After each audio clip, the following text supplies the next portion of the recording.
વૃક્ષોનું વાવેતર કરે છે. જ્યારે એમને મેં પૂછ્યું, એમની સાથે મારે વાત થઈ, ત્યારે મને ખબર પડી કે 2016માં હીરા દાદા, તુલસી દાદા અને વિપુલભાઈ ત્રણેય મળીને શરૂઆત કરી અને આજે 250 થી પણ વધારે લોકો ગ્રીન આર્મી ચેરિટેબલ ટ્રસ્ટની અંદર જોડાયેલા છે.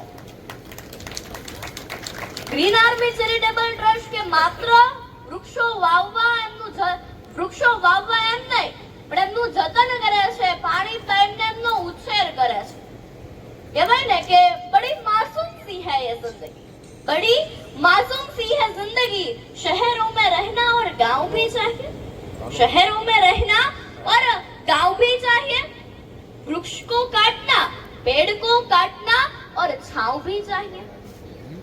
આવું ન થાય, આપણને આવનારી પેઢીને પૂરતા પ્રમાણમાં ઓક્સિજન મળી રહે એટલા માટે દરરોજ વૃક્ષનું વાવતા અને વૃક્ષનું જતન કરતા એવા ગ્રીન આર્મી ચેરિટેબલ ટ્રસ્ટને હું દિલથી સલામ કરું છું. આજે પ્રથમ સ્નેહ મિલન સમારોહ છે, ત્યારે આ પ્રથમ સ્નેહ મિલન સમારોહ યાદગાર બની રહે એ માટે આજે રક્તદાન કેમ્પનું આયોજન કરવામાં આવ્યું. કહેવાય ને કે જગતમાં ઘણા બધા પ્રકારના દાન હોય, અન્નદાન, અંગદાન, ચક્ષુદાન, વસ્ત્રદાન, પણ રક્તદાન એ મહાદાન છે. આજે વિજ્ઞાન ખૂબ બધું આગળ વધ્યું, પણ આજે લોહી વ્યક્તિમાં એ માણસની અંદર રહેલું લોહી બનાવવા માટે આજે સક્ષમ બન્યું નથી.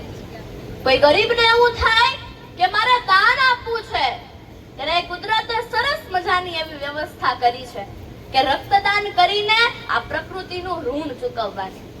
તો ગ્રીન આર્મી ચેરિટેબલ ટ્રસ્ટ ખૂબ સરસ મજાનું કાર્ય કરી રહી છે. એમને ખૂબ ખૂબ અભિનંદન. Thank you. જય હિન્દ, જય ભારત.